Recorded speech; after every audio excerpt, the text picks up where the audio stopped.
Now, the 13th advice is always have a loving mind and smiling face and speak friendly, free from anger. Too much irrelevant talk will lead to confusion, so speak in a measured, appropriate way. Here, Atiśa emphasizes the importance of uh, maintaining a kind and mindful way of interacting with others and speaking kindly.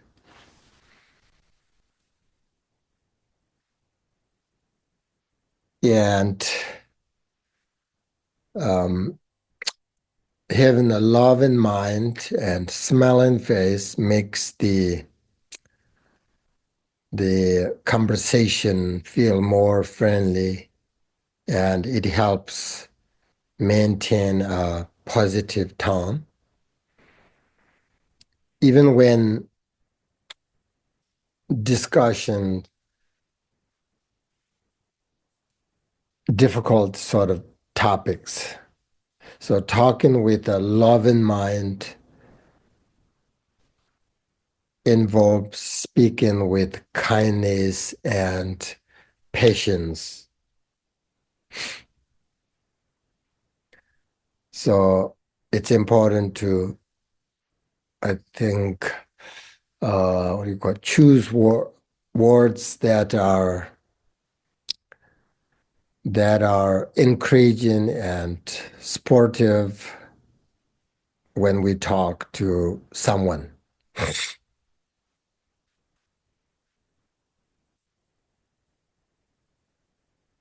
I always feel um, confident when I talk about bodhicitta teachings because it's good for everyone and it's a meaningful topic. And bodhicitta discussion can encourage and inspire people. So topics like that can be valuable for both spiritual growth and personal development.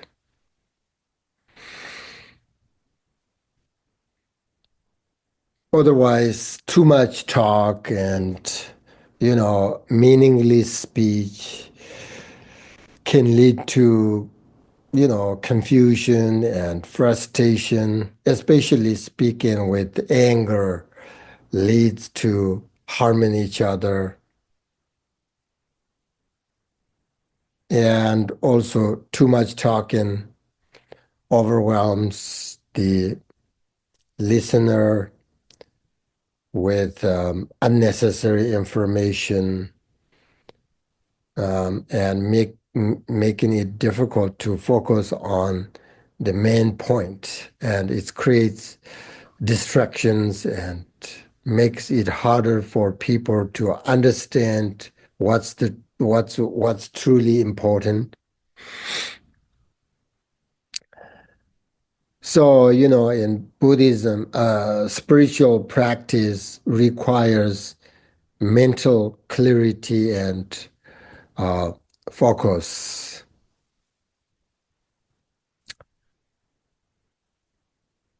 So,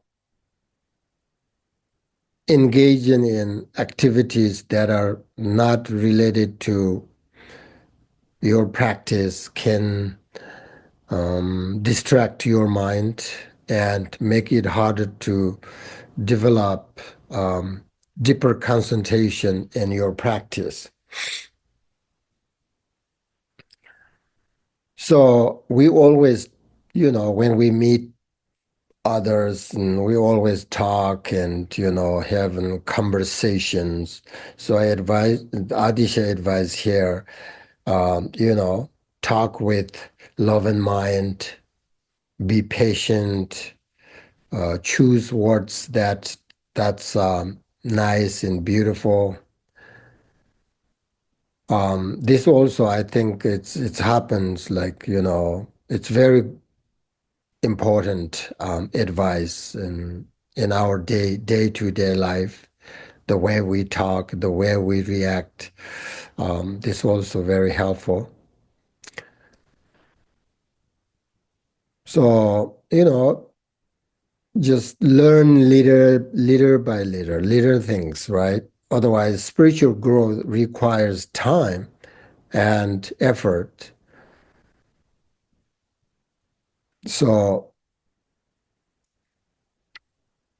be patient. And so spending too much time on worldly activities can increase attachment, distractions, that take away, good intentions, diligence. So that's why Atisha says too much irrelevant talk will lead to confusion. So speak in a measured and appropriate way, right? So that's also important to keep in mind. And then the next 14th advice is pointless activity will interrupt your spiritual practice. So set aside non-spiritual activities. Don't exert yourself in a meaningless work. Such efforts will only tire you out.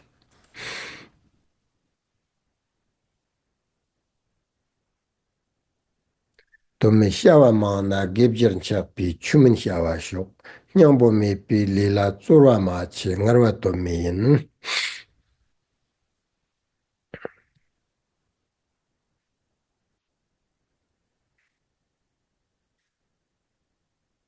This teaching advice mindfulness in how we use our time and energy.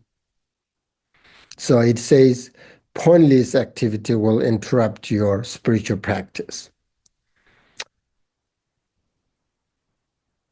That means engaging in activities that don't serve your spiritual path can interrupt your Dharma practice and meditation and can create a lot of distractions. And engaging in activities that have no real purpose or benefit can distract you from your spiritual path and practice. And such distractions can take away your mental energy from meditation, inner cultivation. So that's why it says here, set aside non-spiritual activities. This doesn't mean, um, I think, abandoning everyday responsibilities, but rather being mindful of how you spend your time and um, reducing activities that create attachment and aversion. So those kind of things, create activities that create attachment and anger. Um, he says, set aside. That is non-spiritual activities. So it's important to sort of schedule regular time for your practice and keep that commitment.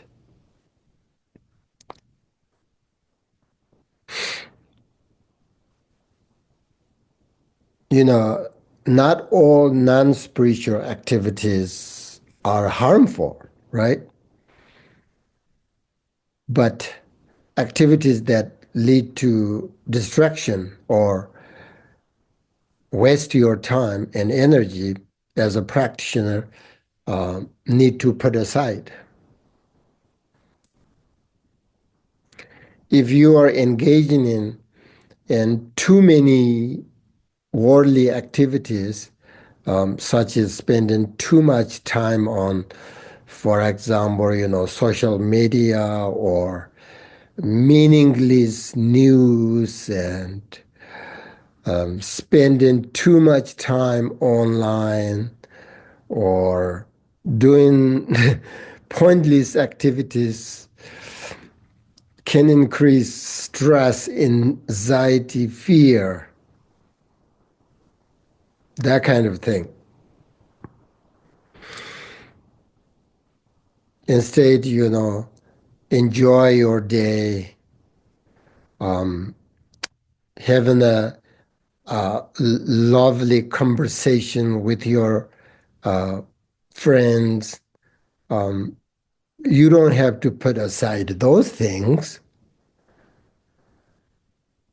Not all non-spiritual activities are bad or harmful. We need those things. But these days, Atiśa, now here, like advice is like, if you are spending too much your time on social media, that is harmful. Spending too much time or this bad news, that is harmful. Not necessarily true. All these news they have all different kinds of motivation, not necessarily true, not necessarily good for you.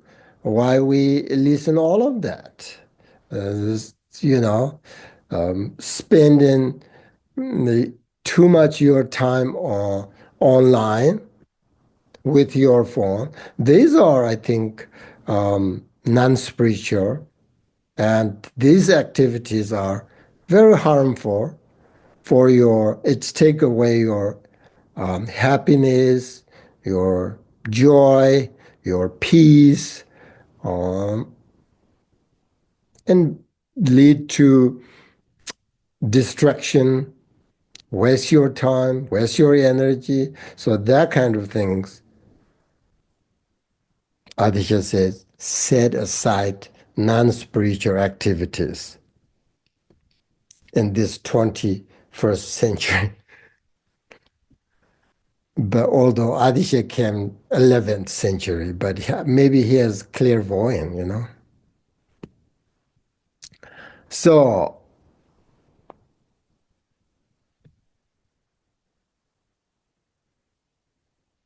uh, so this kind of thing, reduce your mindfulness. You lose your ability uh, to stay in the present moment. So, many people today spend too much time on their phone, and it's become a problematic and disturbing. But as a Dharma practitioner, we should do things that bring wisdom, peace, benefit to yourself and others, you know. So Atisha says, don't exert yourself in a meaningless work. So how do you put aside meaningless activities? It requires, again, mindfulness and discipline. Discipline. When we try to meditate, you know, then you have your phone with there, and then you notice something there, you just look at, open your phone. Oh, we do that all the time. I'm sure you do that.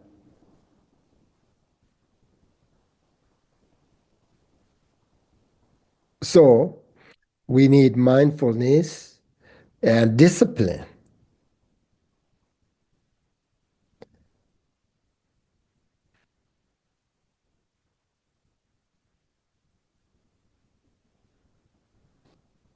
As a spiritual practitioner, we should focus more on activities that brings us kindness, you know, peace, meditation, and study.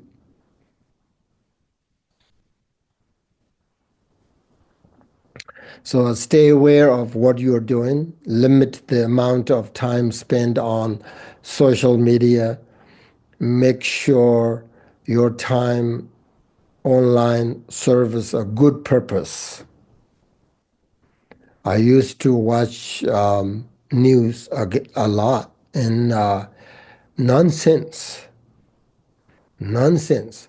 So I get rid of my TV, you know? It's just, it's good for me. It's really good for me. Now I have no idea what is going on.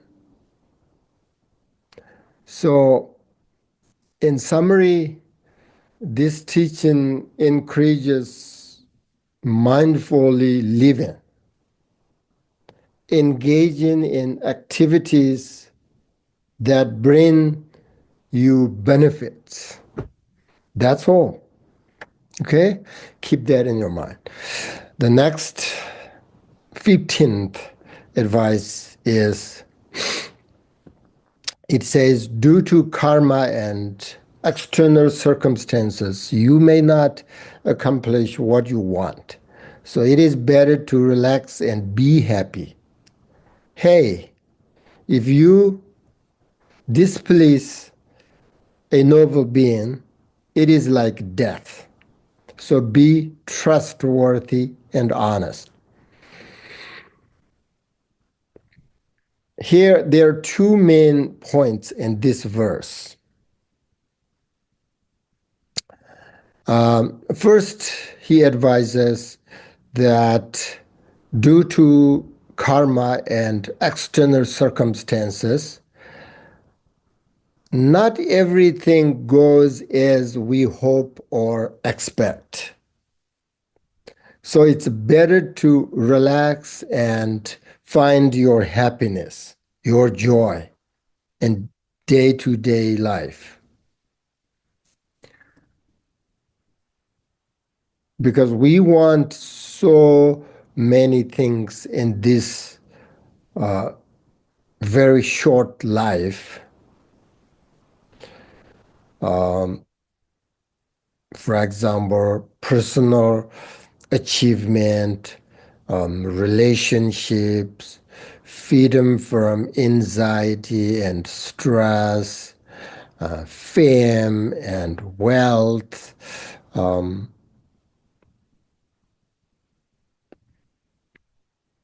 the pursuit of higher spiritual level, and so on and so forth.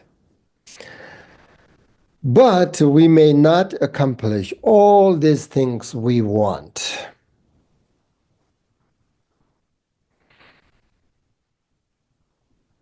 But if we have satisfaction in our life, we will be happy. There is no question. The fundamental happiness in this life is satisfaction.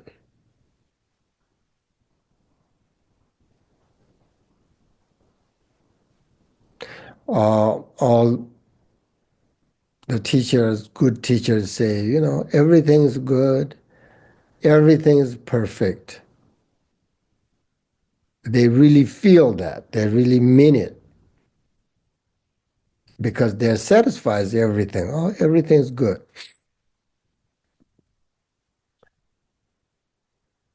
So it can bring a feeling of contentment, right? Which is a very important foundation of happiness. When you are content with your life, it creates inner peace and emotional stability. So in Buddhism, we try to find joy in the present rather than constantly seeking happiness elsewhere. There are many external situations beyond our control, and it will be better for us to relax and be happy. That's what Atiśa said. And then the second piece of advice he gives is that if you harm a noble being, the consequences could be severe, almost like death. It says, um,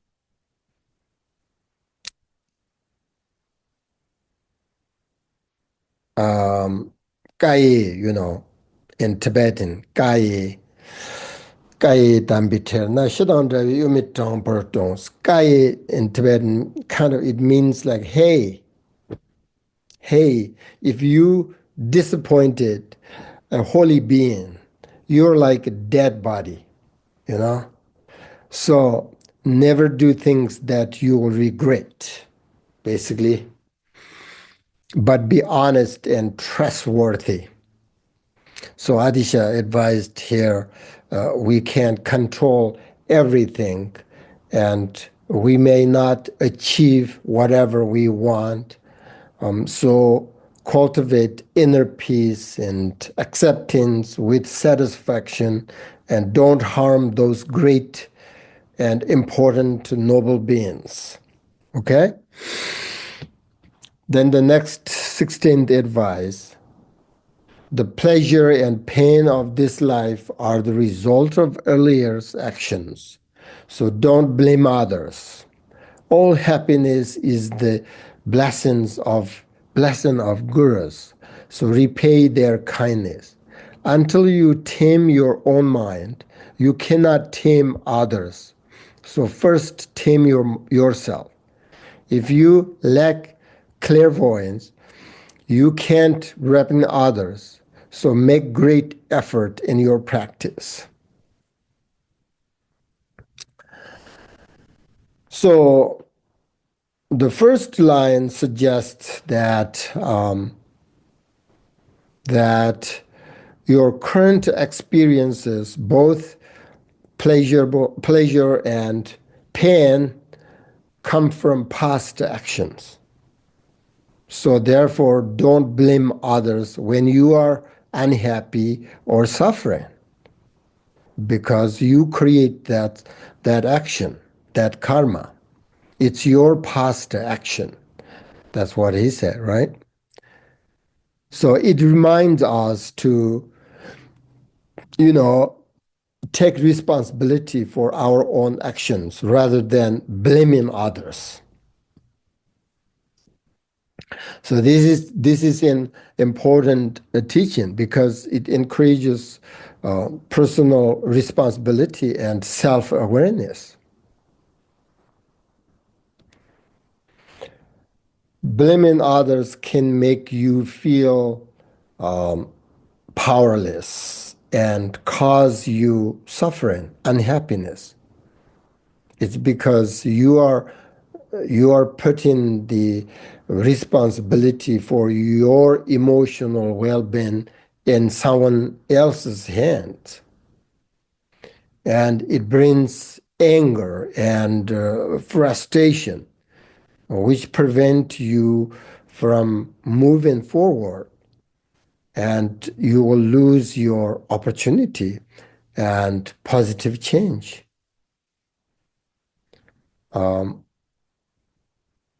And the second line here reminds us that our happiness comes as a gift from teachers.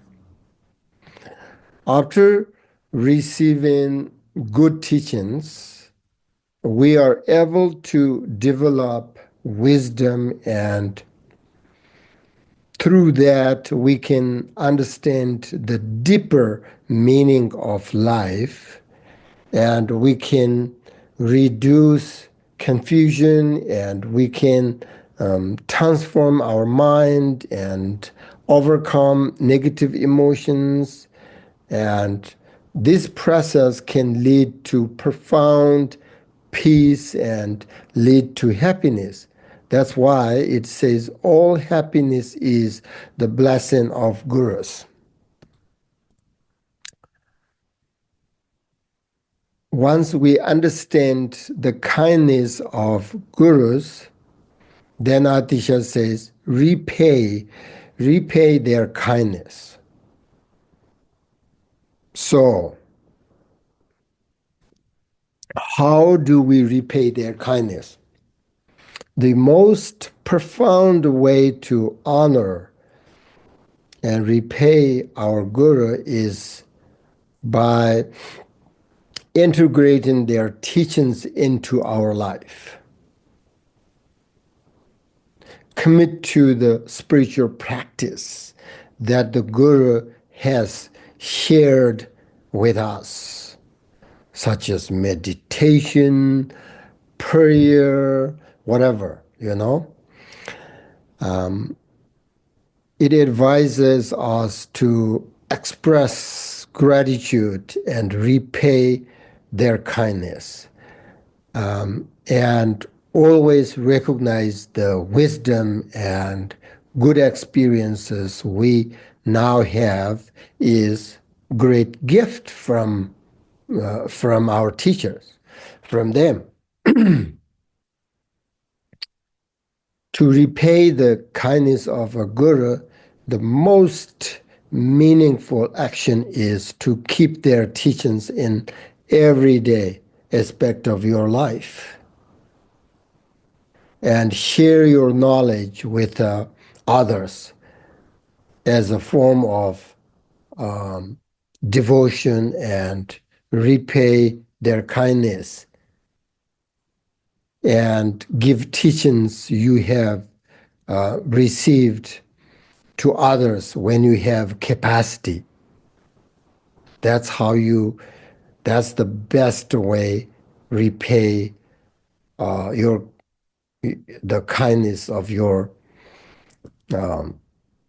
received from your gurus and Dharma teachings.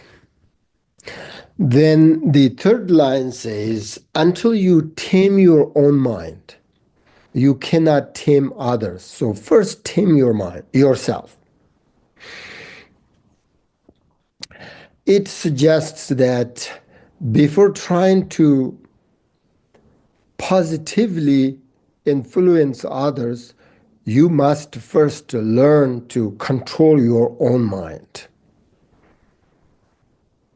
So, in order to help or lead others, you must first cultivate sort of inner peace and emotional stability, and you have to have some good experiences of meditation practice in order to lead others. Because if you are constantly struggling with your own emotions and negative thoughts, it becomes difficult to help and guide others. So the mind has many desires, fears, and distractions, right? So therefore, Atiśa says, tame your mind. Develop inner strength and discipline through meditation. And when you have clarity and emotional control in your own life, then you can offer advice and guidance to others. Okay? Then the fourth line says, if you lack clairvoyance, you can't reckon others. So the clairvoyance can be two things. Uh, either clear insight or reading others' minds. So if you lack inner clarity, you can't help others. You need to cultivate your own clarity. So it says, make great effort in your practice. So you practice, you practice. So then you have this great awareness, the clarity. Then you can help others, right? Clairvoyant means maybe that. Maybe it could be mean in order to help others, it's important to have clairvoyance so that you know what kind of teaching, what kind of instructions this person need, because you can read their minds.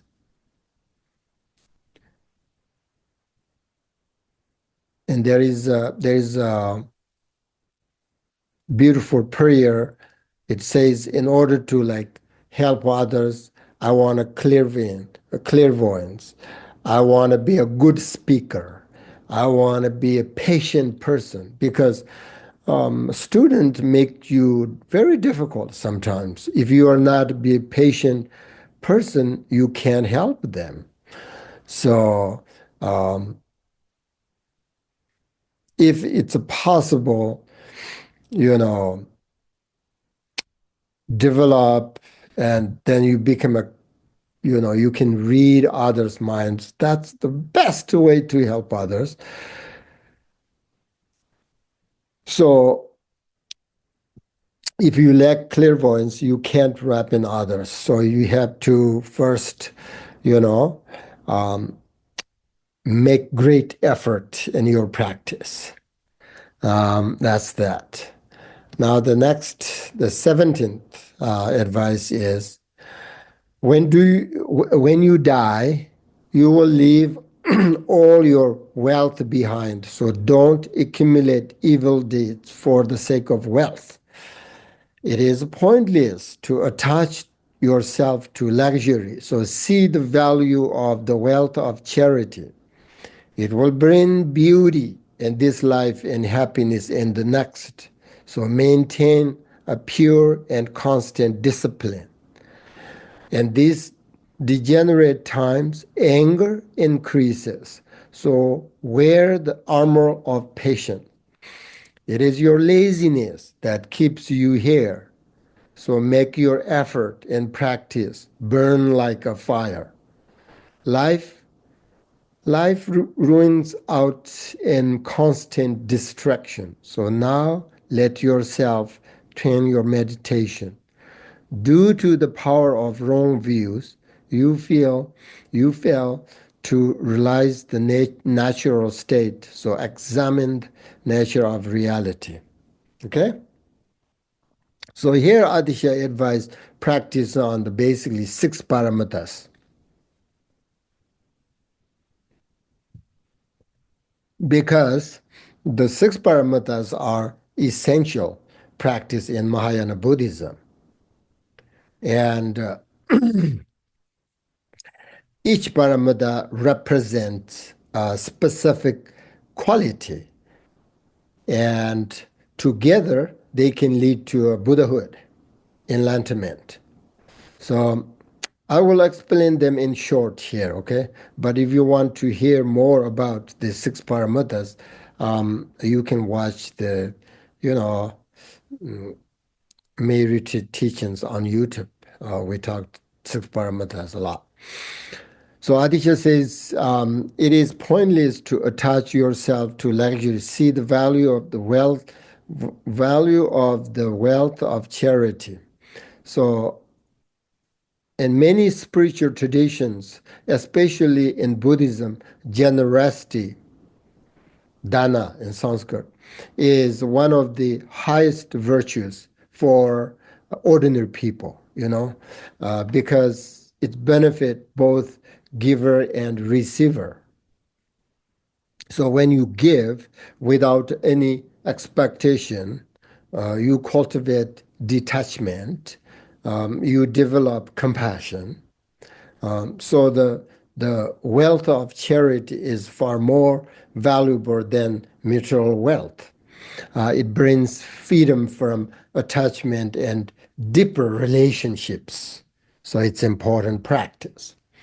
Then discipline, Shila, is a practice that involves maintaining self-control and thoughts, speech, actions, and respect for all beings.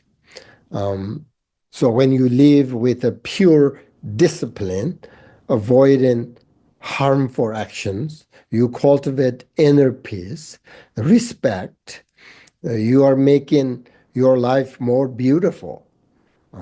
Pure discipline is like a beautiful garden. It will grow beautiful things this year and next year, right? If you have a beautiful garden.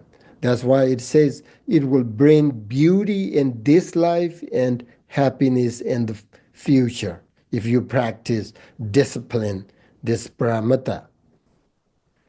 And then for patience, kasanti, it says, in these degenerate times, anger increases. It refers to the idea that we are living in a time where life is filled with stress, uncertainty, people clashing over politics, disagreements, conflicts, and self-interest is growing, right? Because of degenerate time. People react impressively with frustration, aggression, disrespect, you know. So we're in a time filled with anger, impatience, and disrespect and discrimination. That's why we call this time is degenerate time. It says, wear the armor of patience, tolerance in the face of hardship. Don't take others' anger into your life. Very important. Next is diligence, right? Virya.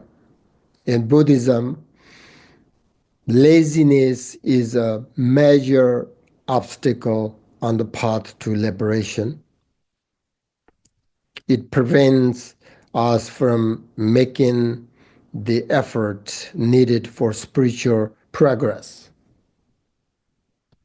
So in order to overcome laziness and all these distractions, we need to take small steps forward each and every day. We need to keep our commitment each and every day and take responsibility for our path. So it says, make your effort and practice burn like a fire. It means your practice should be consistent, not just when you feel inspired or something you do occasionally. Just as a fire burns without hesitation, just your practice, you should practice like consistent every day. Not like, oh, today I hear these teachings and wonderful, beautiful, I want to practice. And then just slowly, less and less, not like that. Consistent, very important. And next is meditative concentration, right? Samadhi. It says life runs out in constant distraction, meaning we spend our lives caught up in constant distractions, worrying about the future. We are chasing desires without realizing how precious our time is. So Atiśa says, we should be mindful of all these distractions through this practice. That's why it says, now let yourself train in meditation. So here, training means constant effort. It's not enough to meditate once a while. We must make it a regular practice. Okay? Then the last is wisdom, prajna. It says, due to the power of wrong views, leading to attachment, suffering, and samsaric sort of existence. But through wisdom, we can move beyond all of these illusions. So these days, it's important to examine everything before whatever we want to do. If you don't know how to investigate, then you should find advice from experienced people, right? Gather all necessary information before making a choice, because rushing into actions without reflection leads to big mistakes. So examining everything before acting, that's how we develop our wisdom. Not only leads to better decision, but also creates peace, harmony, and success in your life. So altogether, the six paramitas on perfections can transform the mind and lead to liberation for the benefit of all beings. Okay? Now the next advice is, dear friends, there is no happiness here in the swamp of samsara.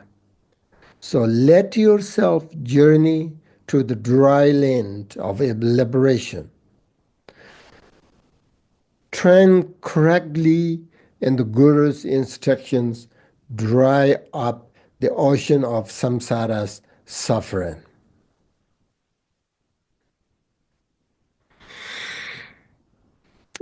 This advice captures a key teaching in Buddhism.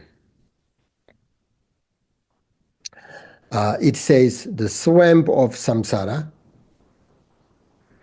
It symbolizes the cycle of birth, death, and suffering that we are all going through each and every day due to ignorance, attachment, and anger. Samsara,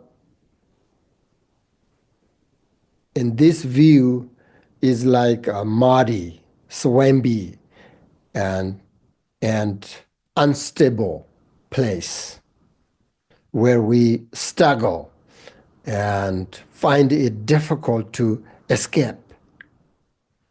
And it's a very dangerous place. It's like swamp of samsara. It's like swamp. It's dangerous, unstable.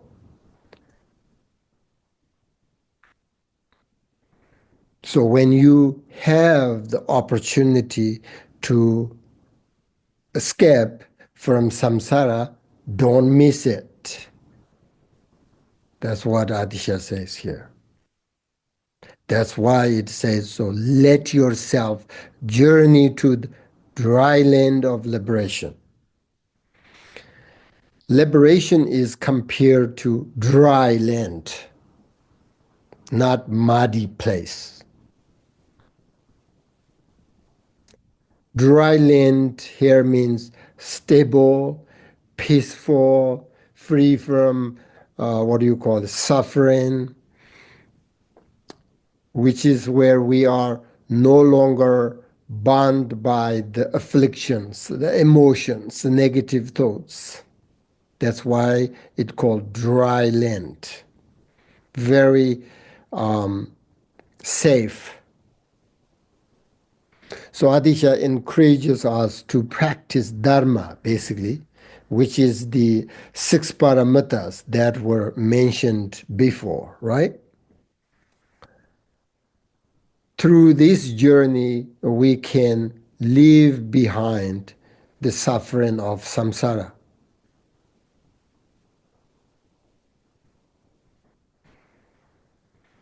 So this is an invitation to everyone, and we can take this journey together for the benefit of all other sentient beings. Okay? Then it says, train, train correctly in the Guru's instructions. The guidance of Guru, the spiritual teacher, is essential in the journey towards liberation. Correct training and Guru's instruction means practicing with discipline, wisdom, and following the teachings of the Dharma.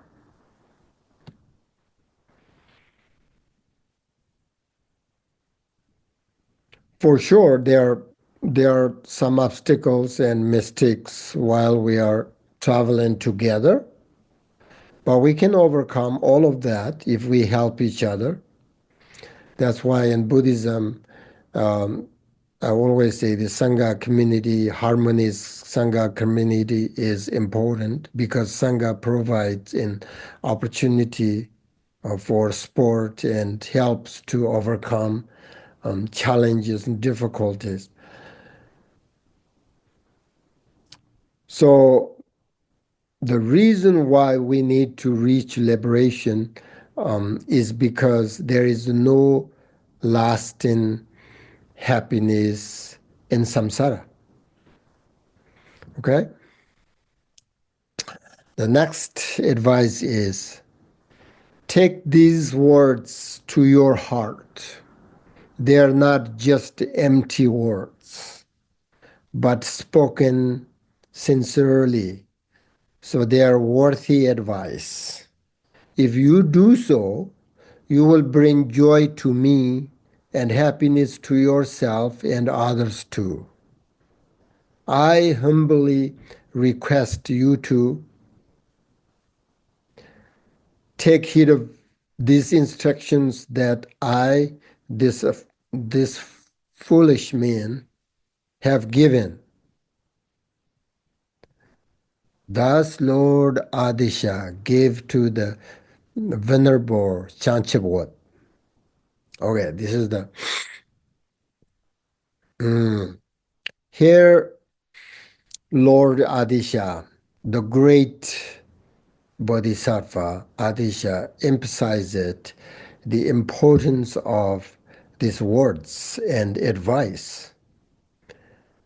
He said they're not just empty words. They're not just meaningless words, but they come from a genuine practice and from his realization, his experience. So he asked his students and the listeners to carefully pay attention to these words and follow these instructions.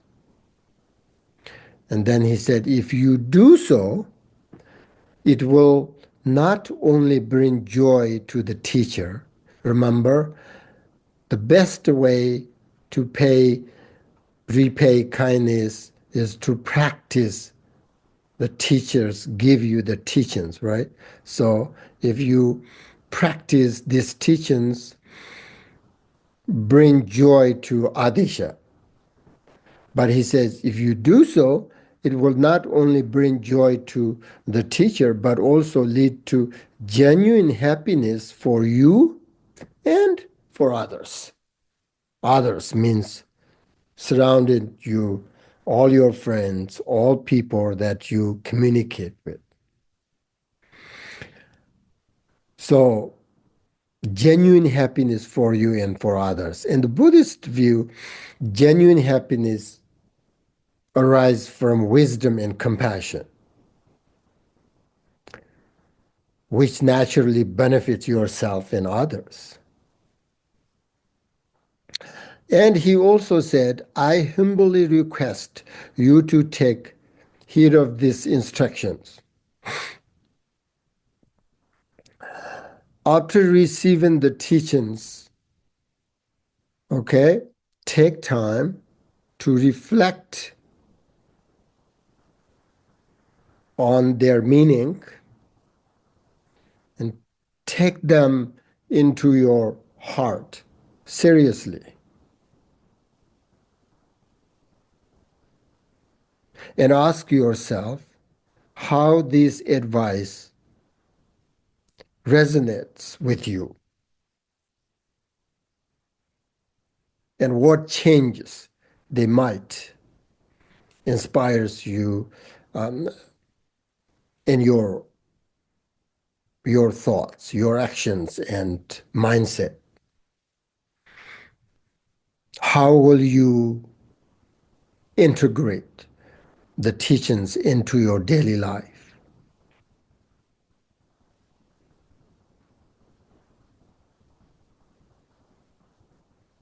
So you can't forget them after you receive them. You have to remember the essence of the teachings. So, from my own experience, first you need to apply these teachings.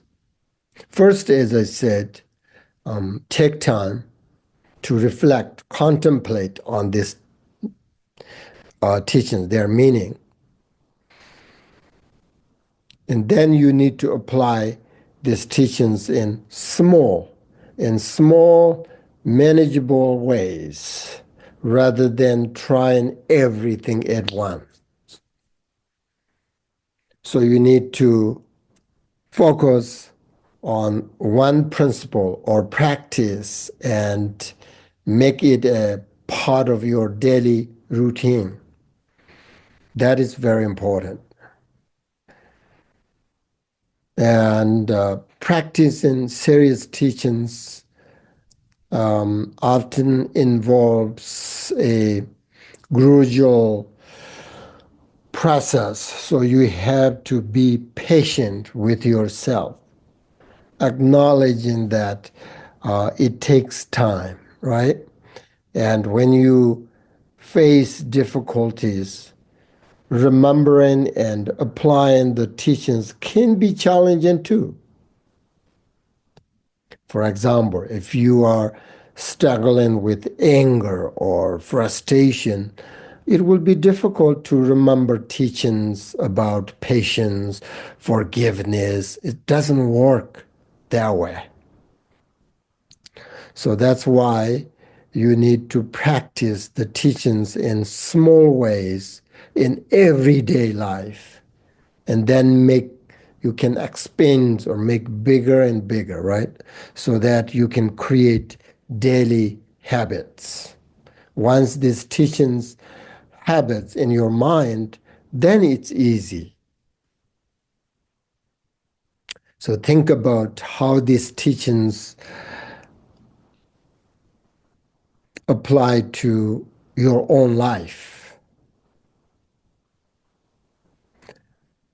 In what areas do you feel they could bring you more beneficial clarity and peace.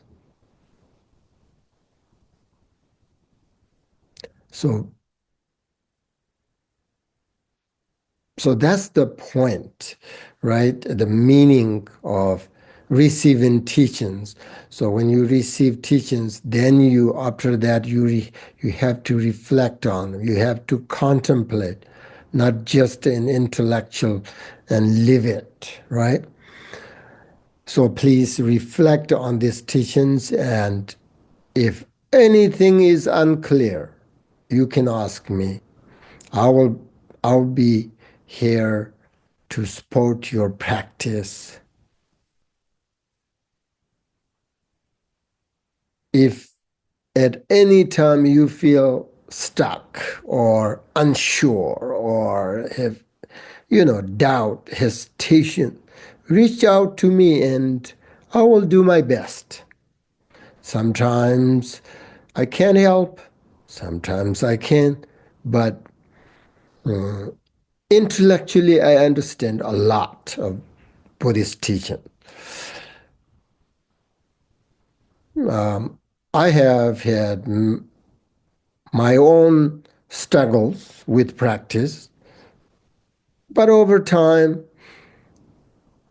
I have seen the teachings make a positive impact in my life. It's not always easy. It's not always easy practice Dharma teachings, but we can do it. So these teachings are not just to be understood intellectually, but practiced daily.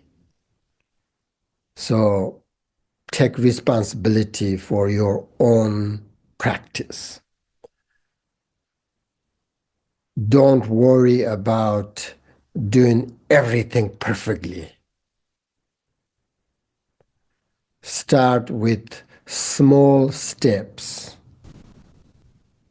but be very consistent. That's the essence of this teaching, one of his advice. Don't be discouraged if it doesn't come easily at first. Keep trying. So the Buddhist path, the path is not about perfection, but progress, right? And over time, you will see the transformation. That's from my own experience. Now the dedication part, it says, whatever wholesome virtue is created by this, I dedicate it to the fulfillment of all the aspirations made by the uh, um, Sangatas of the three times and their heirs, and as a cause for upholding the secret Dharma of scripture and realization, Sarva Mangalam.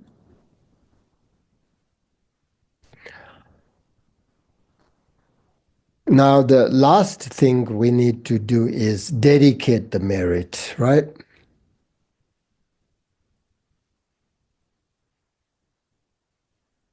A common practice in Buddhist traditions where we dedicate the positive energy, generated by spiritual, actions such as like today, study, practice. So it's always good to dedicate that merit to the welfare of all sentient beings. So here Atiśa wanted us to dedicate the merit to the continuation of Dharma teachings and realizations, especially this degenerate time. We need teachings, spiritual practice, and realizations. So it says, is a cause for upholding the secret Dharma of scripture and realization.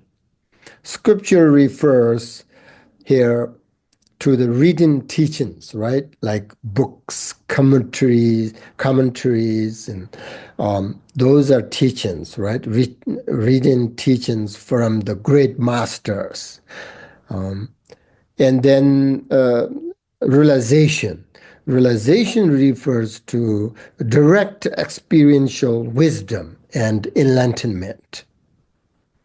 In Tibetan, we call Longdang Tokpa, Buddhism is nothing true, but it's about true things. True things are this secret Dharma of scripture and realization. So long, long means scripture, Dharma teachings, like written teachings. Then Tokpa means realizations, experiential wisdom and enlightenment. So that's what Atiśa want to dedicate his teachings. So we'll do that too. So when you dedicate, you know, you should start by thinking like, may whatever wisdom and compassion I have cultivated in this teaching and meditation, I dedicate that merit to the fulfillment of all the aspirations made by the Sangatas of three times and their heirs, and as a cause for upholding the secret Dharma of scripture and realization. Right? And I'm dedicating that merit to the benefit of all sentient beings, and may all beings be free from suffering. That's all. That's how we dedicate the merit. I think that's all. Maybe no meditation, dedication. So, yeah, thank you very much for coming and joining this teaching and your support. We help each other. I would like to let you know that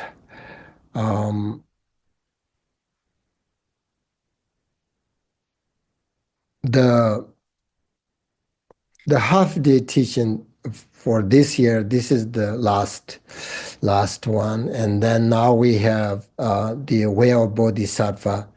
Shantadeva was teaching only until May retreat. By the way, May retreat is coming soon, so time goes so fast.